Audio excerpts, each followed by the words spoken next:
காஞ்சி மகாபிரிவா 1940ஆம் வருஷத்திலேருந்து யாத்திரை பண்ணினா.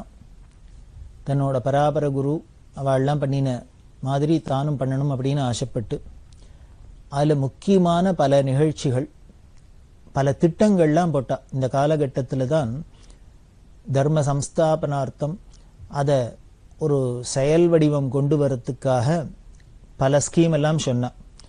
அதில் ஒன்று முத்ராதிகாரிகள் சங்கம் அப்படின்னு ஒன்று. இது 1940ஆம் வருஷம் பெரிவா பண்ணினது. முத்ராதிகாரிகள் சங்கம் அப்படின்னா இது எதுக்காக, இதோட நோக்கம் என்ன, இதோட பர்பஸ் என்ன அப்படின்னா, மடம் இருக்கு, சங்கராச்சாரிய ஸ்ரீமடம் இருக்கு. இது சங்கராச்சாரிய மடம் அப்படின்னாலே ஏதோ ஒரு ஆன்மீகத்துக்கு பக்தியை வளர்க்கறதுக்கு வேத சாஸ்திரங்களுக்கு அப்படின்னு தானே நமக்கு பொதுவாக ஒரு எண்ணம். அதோட லட்சியம் அதுதான். அது மட்டும் போராது. அதுக்கப்புறம் என்ன அப்படின்னா, இந்த சமூகத்துக்கு அந்த சோசியல் சர்வீஸ் அப்படின்னு சொல்லுவாளே அதுவும் பண்ற ஒரு கேந்திரமா ஸ்ரீமட்டம் இருக்கணும் அப்படின்னு பெரியவா ஆசைப்பட்டா. அந்த ஸ்பிரிச்சுவல் லைன்ல மட்டும் கான்சென்ட்ரேட் பண்ணி இந்த ஜனங்களுக்கு ஸ்பிரிச்சுவலா என்னென்ன வேணுமோ அதை கொடுக்கறதோட இந்த பௌதீகமா இந்த லோக வாழ்க்கைக்கு இந்த சமுதாயத்துக்கு ஒரு சர்வீஸ் மாதிரி பண்ணணும் அப்படின்லாம் பெரியவாளுக்கு தோணி, அதுக்கு என்ன பண்ணணும், அதை பண்ணணும் ஸ்ரீமட்டம் சார்பா பண்ணணும்னா இதை பண்றதுக்கு இனிமே அந்த பீடாதிபதிகளே இறங்கி வர முடியாது. அதுக்காக சில ரெப்ரசன்டேட்டிவ் வேணும், சில கைங்கரியம் பண்ற தொண்டர்கள்லாம் வேணும். அதுக்காக தான் முத்ராதிகாரிகள் சங்கம் அப்படின்னு பெரியவா நிறுவித்து.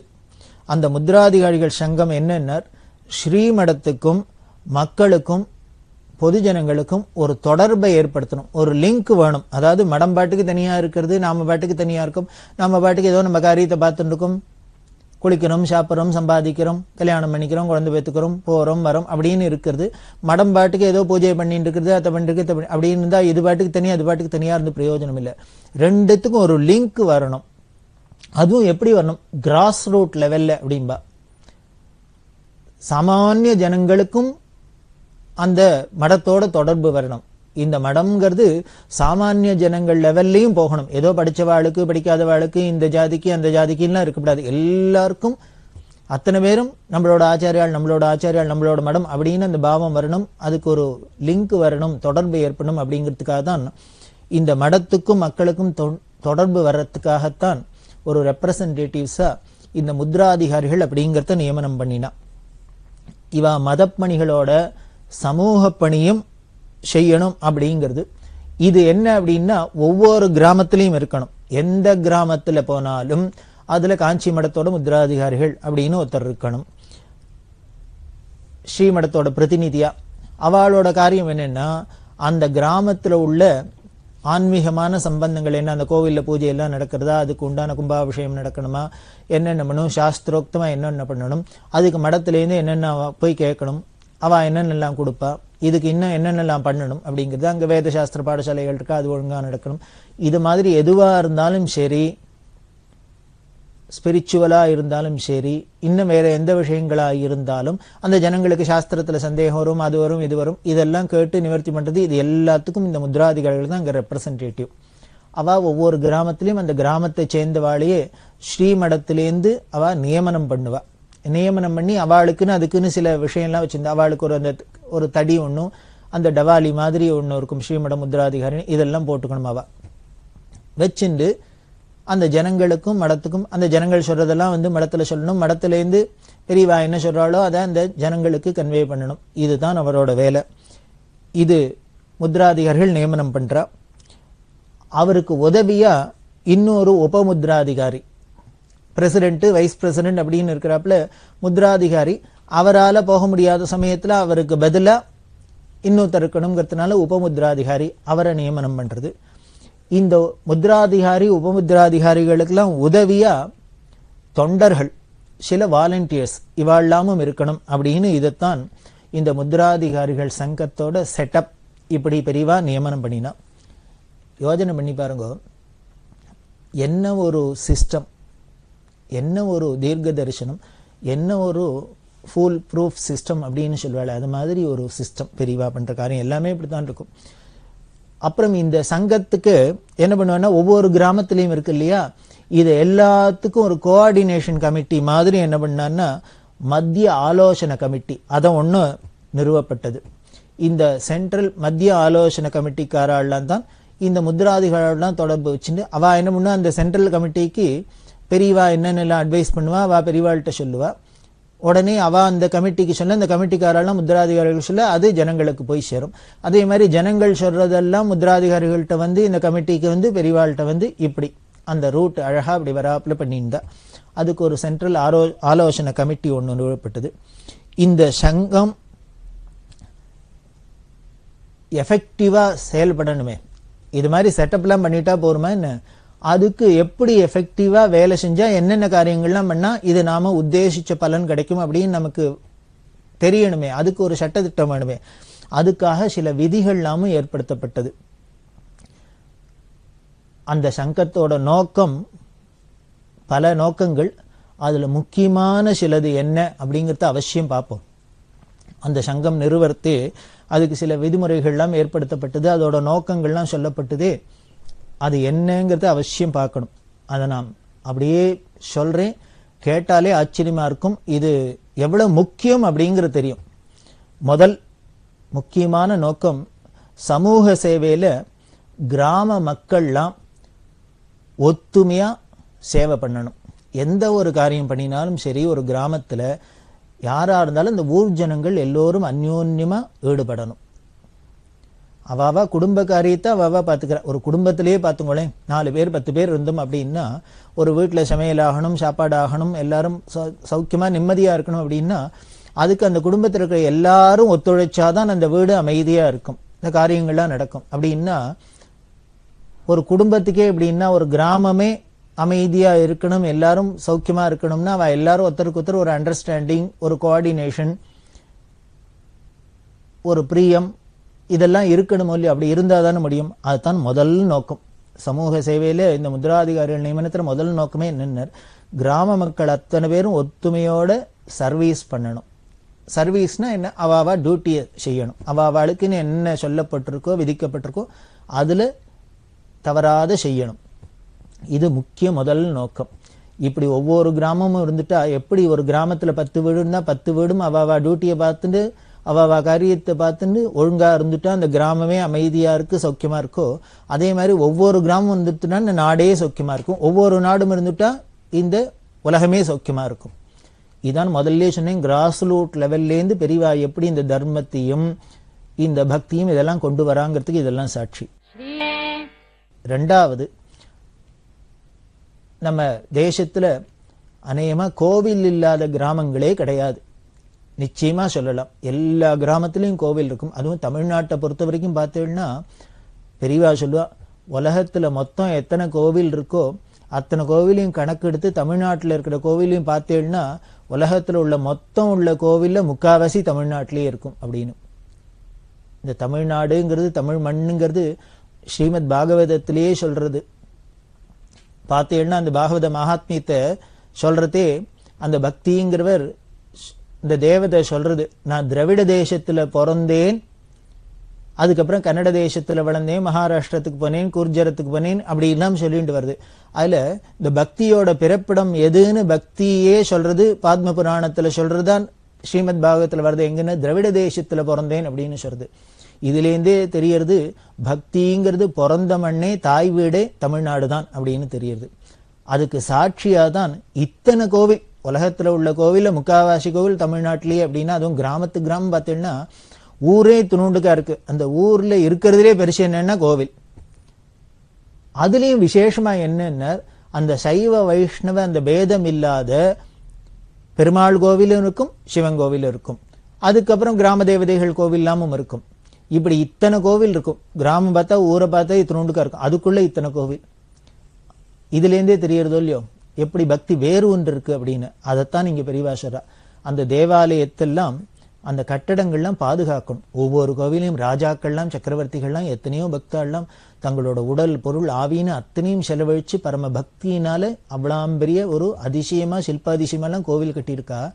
நம்மளால அதை கட்ட முடியாது, இன்னுமே கட்ட முடியலன்னாலும் இந்த கட்டினத்தை ஒழுங்கா பாதுகாக்கணுமே. நாம் இனிமே சம்பாதிச்சு சொத்து சேர்க்க முடியாதுன்னா கூட நம்ம அப்பா தாத்தா சேர்த்து வச்ச சொத்தை ஜாகிரதையா கரைக்காத பார்த்துண்டாலே நம்ம பண்ற கைங்கரியம் தானே. அதைத்தான் இங்க. அதனால அந்த கோவில் எல்லாம் பாதுகாக்கணும். இந்த கிராமங்கள்ல உள்ள ஆலயத்துல பார்த்தேன்னா சீர்கட்டு போனது பலது இருக்கு. அங்க பார்த்தேன்னா கோபுரங்கள்லாம் இடிஞ்சு அங்க ஒரே மரங்கள் செடி கொடி எல்லாம் வளர்ந்து புல் புதரா மூண்டி என்னெல்லாமோ இருக்கு. அதெல்லாம் முதல்ல சீர்படுத்தணும்.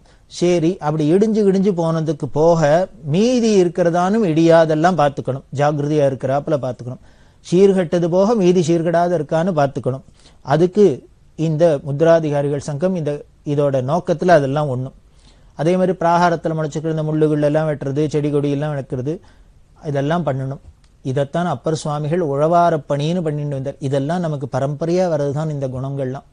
அப்பர் சுவாமிகள் பார்த்தீங்கன்னா கையில ஒரு தோசை திருப்பி மாதிரி ஒண்ணு வச்சுன்னு பேர், அது உழவார அப்படின்னு பேரு.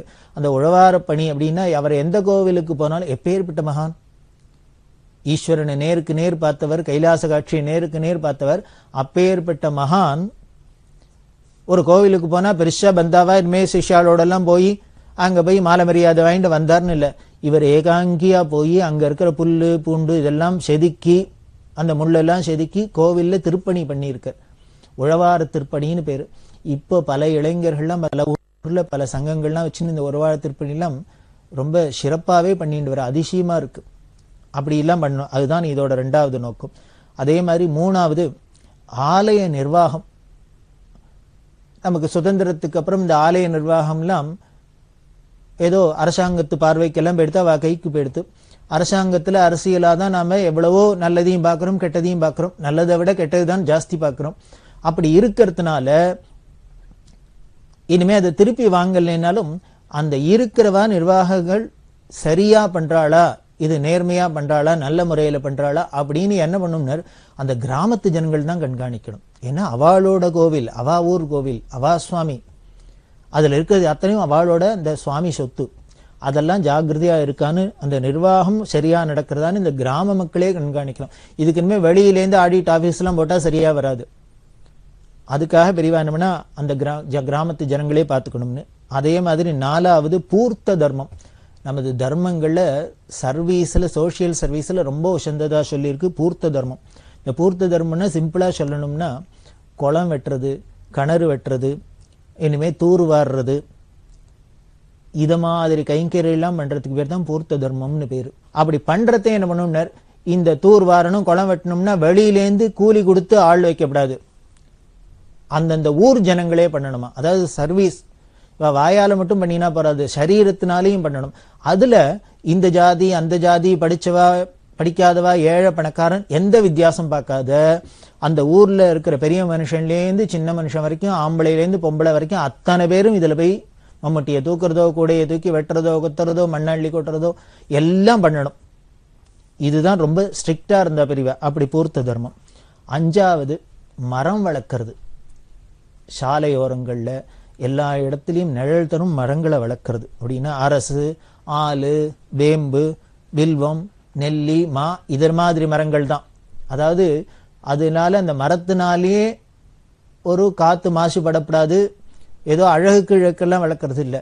அந்த மரத்தினால ஒரு சாஸ்திரோக்தமான மரங்களாகவும் இருக்கணும், அது ஜனங்களுக்கு நல்லதுதான் அவசியம் பண்ணும். அதனால இந்த மாதிரி மரங்கள்லாம் வளர்க்கணும் அப்படின்னு சொல்லி அந்த பெரிய பெரிய மரங்களை வளர்க்கறத பெரியவா இந்த முத்ராதிகாரிகள் சங்கத்துல ஒரு முக்கியமா சொன்னா, இதுவே பொல்யூஷன் கண்ட்ரோல், மாசு கட்டுப்பாடு அப்படிங்கிறவே இது. இதுக்கு மேல என்ன சொன்னா, அவாவா வீட்டுக்கு தேவையான கரிகா, கிழங்கு இதெல்லாம் அவாவாலே பயிரிட்டுக்கணும். அப்படின்னா என்ன ஒரு சிக்கனம் பாருங்க, வெளியில காசு கொடுத்து வாங்க வேண்டாம் அப்படின்னு இது. அதே மாதிரி 6வது பசு பாதுகாக்கிறது. நமது செல்வங்கள்ல ரொம்ப முக்கியமானது பசு.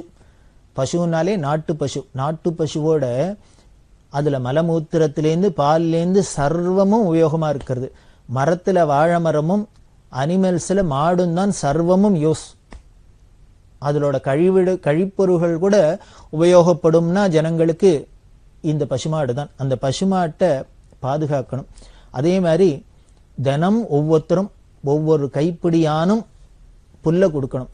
திருமூலர் சொல்றாரே, பசுக்களுக்கு ஒரு கைப்பிடி புல் கொடுத்தாலே போறோம் அப்படின்லாம் சொல்ற. அதே மாதிரி வீட்டில் அவாவா ஒரு பசுமாடையான வளர்க்கணும். வீட்டில் பசுமாடு இருந்தாலே லக்ஷ்மீகரம், அதோட வியாதி வைக்கலாம் அண்டாது, ரொம்ப சுத்தத்துக்கு சுத்தம், புண்ணியத்துக்கு புண்ணியம், அதனால வளர்க்கணும். வெள்ளிக்கிழமையில என்ன பண்ணணும்னா, அந்த பசுமாடு வீட்டில் இருந்தால் பால் இருக்கும், அந்த பால்லேருந்து தயிர் வெண்ணெய் இருக்கும். எல்லார் வீட்லையுமே இருந்தால் வியாபாரம் பண்ணுங்கிற நோக்கமும் கிடையாது, இருக்காது. அப்படி அந்த நெய்யிலேருந்து அந்த வெண்ணெயிலேருந்து நெய்யை காய்ச்சி அந்த சுத்தமான பசு நெய்யில அந்தந்த கிராமத்தில் இருக்கிற கோவிலுக்கு விளக்கெரிக்கிறதுக்கு இவா கொடுக்கணும். வெள்ளிக்கிழமை இதை கொண்டு கொடுக்கணும் அப்படின்னு ஒண்ணும். ஏழாவதா விருந்தோம்பல். நமது சாஸ்திரங்கள்ல அதிதி சத்காரம் அப்படின்னு சொல்லியிருக்கு. வேதமே என்ன சொல்றதுன்னு, அதிதி தேவோபவன்னு சொன்ன தேசம் இது. அதிதி தேவோபவன்னு சொல்ல, அதாவது வீட்டுக்கு வந்த விருந்தாளிய கெஸ்ட்டை வெறும் ஏதோ கெஸ்ட் வந்திருக்கார், அவருக்கு காப்பியை கொடுத்தோம் சாப்பாடு போட்டோம் அப்படின்னு இல்லாத, சாட்சாத் பகவானே வந்திருக்கார், ஈஸ்வரனே வந்திருக்காருங்கிற பாவத்தோட அவளுக்கு பாத பூஜை பண்ணி உபச்சாரம் பண்ணுன்னு நமது சாஸ்திரம் சொல்றது, வேதம் சொல்றது. அதை வீட்டுக்கு வீடு அந்த காலத்துல அப்படிதான் இருந்திருக்கு. யார் வேணா எப்போ வேணா போலாம், எத்தனை பேர் வந்தாலும் சாப்பாடு அப்படி எல்லாம் தானே இருந்திருக்கு. அந்த விருந்தோம்பல நம்மளோட பாரத தேசத்தோட கலாச்சார பண்பாடு. மற்ற தேசங்கள்லாம் உண்டோ, அப்பாயின்மெண்ட் இல்லாத எங்கேயானு போயிட முடியுமோ, யார் வீட்டுக்கானும் முன்னால சொல்லாத ஒரு காஃபி சாப்பிட முடியுமோ? இந்த தேசத்துல தான் ஒரு அனௌன்ஸ்மெண்ட்டும் இல்லாத யாரு வேணா வரலாம். நமக்கு வீட்டோட அமைப்பெல்லாமே அப்படித்தானே இருக்கு. அந்த ட்ரெடிஷனை காப்பாற்றணும், அந்த தேசத்தோட பெருமையே இதான். அதனால இந்த விருந்தோம்பல் பண்ணணும் அப்படின்னு. பசி கொடுமைக்கு மேல பெரிய கொடுமை கிடையாது. இந்த பசி கொடுமையினாலதான் இத்தனை திருடு களவு முதலான எல்லா தோஷங்களும் நடக்கிறது. அதெல்லாம் போகணும்னா இந்த விருந்தோம்பல் இருந்ததுனாலே போரும். அதுக்கு மேலே என்ன, நம்மள்கிட்ட இருக்கிறது நமக்குன்னு ஒரு சுயநலத்தோட இல்லாத 4 பேருக்கு அதை விநியோகம் பண்ணணும், எல்லாருக்கும் கொடுக்கணுங்கிற பரந்த நோக்கம் வரணுங்கிறதுக்காக தான் இதை சொன்னா. அடுத்தது 8ஆவதா ஏகாதசி புராண படனம். ஏகாதசி அன்னைக்கு சாஸ்திரத்துல 15 நாளைக்கு ஒரு நாள் வர இந்த ஏகாதசியில சாப்பிடாத இருக்கணும்னு சொல்லியிருக்கு. இது சயின்டிபிக்காவே ரொம்ப நல்லதுதான். தினமும் வயத்துல போட்டு அடைச்சிருந்தா அந்த உறுப்புகளுக்கெல்லாம் ஒரு நாளைக்கு ரெஸ்ட் கொடுக்குறாப்புல. வாரத்துல 7 நாள்ல 6 நாள் வேலை செஞ்சா ஒரு நாள் லீவ் எடுத்துக்கிறோம் இல்லையோ, நமக்கு வேண்டிருக்கு. ஆனா நம்ம வயத்துக்கு மட்டும் 365 நாள் நம்ம ஆயுசு முழுக்க அது வேலை செஞ்சுனே இருக்குமா, ஜெரிமானம் பண்ணிட்டே.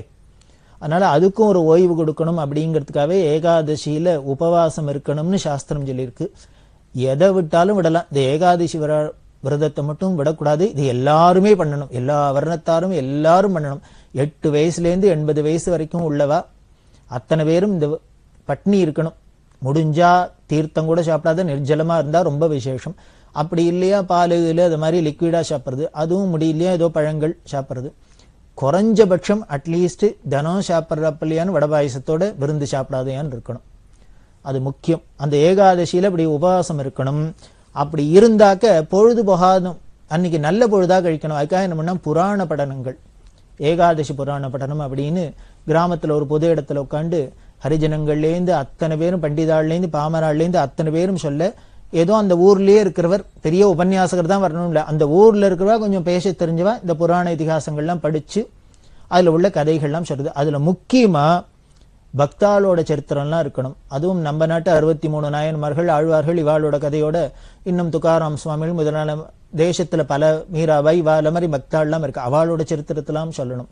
ஏன் அப்படின்னா பகவானோட கதையை கேட்கறத விட பக்தாளோட பாகவதாளோட கதையை கேட்டா நம்மளும் அவளை மாதிரி ஆகலாமேன்னு நமக்கு ஒரு நம்பிக்கை வரும், ஆகணுங்கிற ஒரு உற்சாகம் வரும். அதுக்காக இந்த ஏகாதசி புராண பட்டனம் அவசியம் பண்ணணும். அடுத்தது தர்மசாஸ்திரம். இந்த தர்மசாஸ்திரத்துல மனுஷனுக்கு எப்படி இருக்கணும், எப்படி இருக்கக்கூடாது, என்னென்ன செய்யணும், என்னென்ன செய்யக்கூடாது அப்படிங்கிற ஆச்சார அனுஷ்டானத்தெல்லாம் நமக்கு சாஸ்திரங்களை விரிவா சொல்லப்பட்டிருக்கு. இது நம்ம சனாதன இந்து மதத்துக்கு மட்டுமே ஸ்பெஷலா உள்ள ஒரு விஷயம். வேற எந்த மதத்திலையும் இந்த தனி மனிதனோட வாழ்க்கையில இவ்வளவு ஒழுக்கத்தை இவ்வளவு நியதியெல்லாம் சொல்லவே இல்லை. இங்கதான் அப்படி சொல்றது. கார்த்தால ஏந்துன்னு பல் தேய்க்கிறதுலேருந்து ஆரம்பிச்சேன்னா ராத்திரி படுத்துக்க போற வரைக்கும் எப்படி இருக்கணும், என்னென்ன செய்யணும், என்னென்ன செய்யக்கூடாது அப்படிங்கிறதெல்லாம் சொல்றது இல்லையா? அப்படின்னா இத்தனாம் பெரிய பிரபஞ்சம், இத்தனாம் பெரிய உலகம், இத்தனை ஜீவராசிகள் உள்ள இந்த உலகம் ஒரு ஒழுங்கு முறையில போகணும்னா அதுக்கு சில சட்டத்திட்டங்கள்லாம் வேண்டிருக்கு. அதுதான் இந்த தர்மசாஸ்திரம். இது யாரு போட்டான்னு, நிஜாக்ஞா ரூபனிகமான சாட்சாத் பரதேவதையும் அம்பாளே இந்த ஜனங்களோட நல்லெண்ணத்துக்காக தாயாரான அம்பாளே போட்டது. அந்த தர்மசாஸ்திரங்கள்ல சில சமயத்துல என்ன ஒண்ணு, சந்தேகம்லாம் வந்துடும். இது பண்ணலாமா பண்ணக்கூடாதா, ஒருத்தர் ஒரு வித்வான் பண்ணலாம் பர், ஒருத்தர் சரியா பண்ணக்கூடாதும்பர். இது மாதிரி சந்தேகங்கள்லாம் வந்தா, பிரச்சனைகள்லாம் வந்தா இந்த முத்ராதிகாரிகள்கிட்ட சொல்லி அவ மடத்துக்கு சொல்லி ஆச்சாரிய பீடமான பெரியவா அந்த வித்வான்கள்லாம் வச்சிருந்து தீர்மானம் பண்ணி என்ன பண்ணலாம் என்ன பண்ணக்கூடாது அப்படின்னு, எது சரி எது தப்புன்னு சொல்லுவா. அதுக்கு கட்டுப்பட்டு நடக்கணும். இதுதான் இந்த முத்ராதிகாரிகள் சங்கத்தோட முக்கியமான குறிக்கோள் பணிகளா வச்சிருந்தா. இதுக்காகவே பெரியவா தீவிரமா கிராமமா யாத்திரை பண்ணினா. யாத்திரை பண்ணி தஞ்சாவூர் ஜில்லால மட்டும் சுமார் 2000க்கு மேல முத்ராதிகாரிகள் சங்கம் இருந்தது. இன்னும் பார்த்தேன்னா இதுல கிட்டத்தட்ட 5000க்கும் மேற்பட்ட வாலண்டியர்ஸ் எல்லாம் வந்து சேர்ந்தா. எல்லாருக்குமே ரொம்ப ஆச்சரியமா இருந்தது, அபூர்வமா இருந்தது. இதோட உத்தேசம், இதோட பலன் கிடைச்சதுன்னா எல்லாருக்கும் ரொம்ப நல்லது அப்படிங்கிறதுனால பல பேர் வந்து வாலண்டியரா சேர்ந்து இந்த முத்ராதிகாரிகள் சங்கம் அப்படிங்கிறது ரொம்ப நன்னாவே நடந்துன்னு வந்தது. பெரியவா அதுக்கு முழுமூச்சா யாத்திரை பண்ணி பல பேரை அதுல ஈடுபடுத்தினா. அதனாலதான் இன்னைக்கும் நமது நாட்டுல இந்த ஆச்சார அனுஷ்டானங்கள் இருக்கு. இன்னும் கோவில்லாம் ஏதோ ஓரளவுக்கான பராமரிக்கப்பட்டு வருது. இன்னும் தர்மங்கள்லாம் ஓரளவுக்கான நின்று வருதுன்னா இந்த பெரியவாளோட இந்த முத்ராதிகாரிகள்னால. இப்படி இன்னும் பல திட்டங்கள்லாம் போட்டு சொல்லியிருக்கா பெரியவா. அதெல்லாம் நாம பின்னால விவரமா பார்க்கலாம்.